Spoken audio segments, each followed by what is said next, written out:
Assalamualaikum warahmatullahi wabarakatuh. Kami dari kelompok 1 Perpajakan 1 akan mempresentasikan hasil diskusi kami. Perkenalkan, nama saya Galang Dinullah. Perkenalkan, nama saya Muhammad Khairizadi Taqwa. Perkenalkan, nama saya Fiona Syifa Aliyah. Perkenalkan, nama saya Syifa Zalfa Salsabila. Yang pertama itu ada definisi perpajakan. Pajak merupakan salah satu instrumen yang paling penting di dalam kehidupan bernegara, terutama dalam mendukung keberlangsungan pembangunan nasional. Pajak juga diartikan secara resmi dalam Undang-Undang Nomor 28 Tahun 2007 tentang Ketentuan Umum dan Tata Cara Perpajakan atau KUP sebagai kontribusi wajib kepada negara yang terutang oleh orang pribadi maupun badan yang bersifat memaksa berdasarkan undang-undang dengan tidak mendapatkan imbalan secara langsung dan digunakan untuk keperluan negara bagi sebesar-besarnya kemakmuran rakyat. Yang kedua itu ada ciri-ciri rakyat. Ciri-ciri rakyat merupakan salah satu instrumen penting dalam sistem keuangan negara yang memiliki ciri khas tersendiri. Jika dibandingkan dengan pungutan lain seperti retribusi, sumbangan, atau iuran, ciri-ciri pajak ini tidak hanya bersifat teoritis, tetapi juga memiliki dasar hukum yang kuat sebagaimana tertuang di dalam Undang-Undang Ketentuan Umum dan Tata Cara Perpajakan atau UU KUP maupun literatur ekonomi publik. Ciri-ciri pajak berdasarkan undang-undang, bersifat wajib dan memaksa, tidak ada imbalan langsung, dan untuk kepentingan umum. Yang ketiga ada unsur perpajakan. Yang pertama itu ada wajib dibayar individu atau badan sesuai aturan. Yang kedua bersifat memaksa dan ada sanksinya. Yang ketiga, tidak ada keuntungan secara langsung. Yang keempat, dipakai untuk kepentingan negara. Yang kelima, berdasarkan hukum yang jelas. Ada fungsi pajak. Fungsi pajak ini dibagi menjadi 4. Yang pertama itu ada fungsi anggaran atau budgeter. Fungsi anggaran ini menjadi sumber utama pendapatan negara yang digunakan untuk membiayai pembangunan dan layanan publik. Tanpa pajak, pemerintah tidak bisa menjalankan berbagai program pembangunan. Contohnya, pajak yang digunakan untuk membangun jalan dan membayar gaji pegawai negeri. Kedua, ada fungsi stabilitas. Pajak ini digunakan untuk menjaga keseimbangan ekonomi dengan menyesuaikan tarif sesuai kondisi seperti menaikkan pajak pada saat inflasi dan menurunkan saat resesi. Yang ketiga ada fungsi redistribusi pendapatan. Pajak ini mendistribusikan pendapatan dari yang kaya ke yang miskin lewat program sosial yang digunakan untuk membantu mengurangi kesenjangan dan menciptakan keadilan. Lalu yang terakhir ada fungsi mengatur. Pajak ini berfungsi sebagai mengatur perilaku masyarakat dan ekonomi, seperti membatasi konsumsi barang atau memberi intensif bagi sektor tertentu. Ada contoh bagi fungsi pajak sendiri. Pajak ini digunakan untuk membiayai pembangunan infrastruktur seperti jalan, jembatan, dan bandara.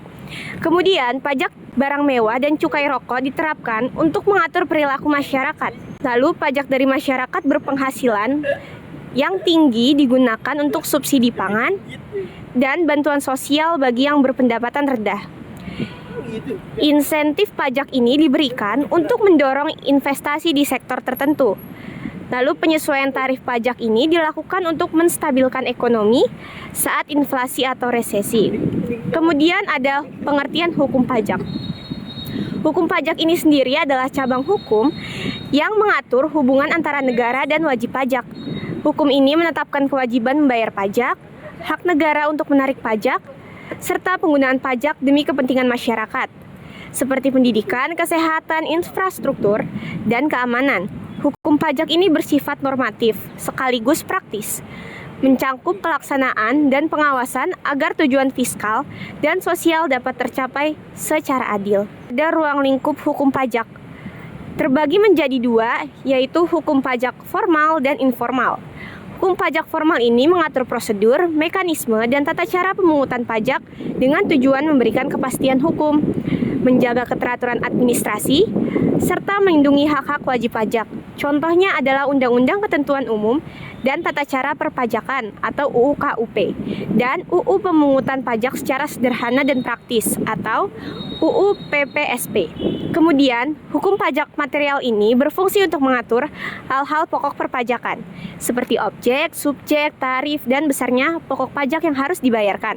Hukum ini bersifat substansif, dikarenakan menentukan hak dan kewajiban langsung antara negara dan wajib pajak.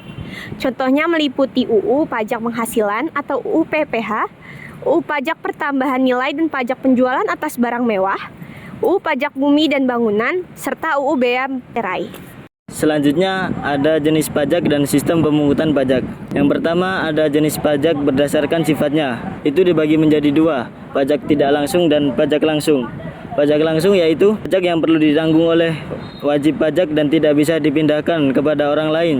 Contohnya pajak penghasilan atau sering disebut PPH merupakan kewajiban yang harus dibayar oleh individu atas entitas pendapatan yang diperoleh. Pajak bumi dan bangunan (PBB) dibayar oleh pemilik tanah atau bangunan. Pajak ini dilakukan secara berkala dan menggambarkan kapasitas pembayaran dari wajib pajak. Yang kedua, pajak tidak langsung, yaitu pajak yang akhirnya ditanggung oleh konsumen melalui perantara pihak ketiga, seringkali adalah penjual. Contohnya, pajak pertambahan nilai atau yang sering kita sebut PPN adalah jenis pajak yang dikenakan pada barang dan jasa. Pajak impor atau biaya untuk barang masuk. Pajak ini dibayarkan pada saat terjadinya peristiwa ekonomi seperti saat membeli barang dan jasa dari luar. Yang kedua, jenis pajak berdasarkan lembaga pemungutnya. Yang pertama, pajak pusat. Pajak pusat yaitu pajak yang dikelola dan dikumpulkan oleh pemerintah pusat melalui Direktorat Jenderal Pajak atau Direktorat Jenderal Bea Cukai.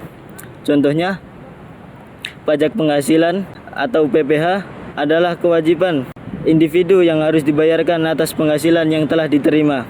Yang kedua, pajak pertambahan nilai atau PPN adalah jenis pajak yang dikenakan pada penjualan barang dan jasa. Yang kedua, pajak daerah.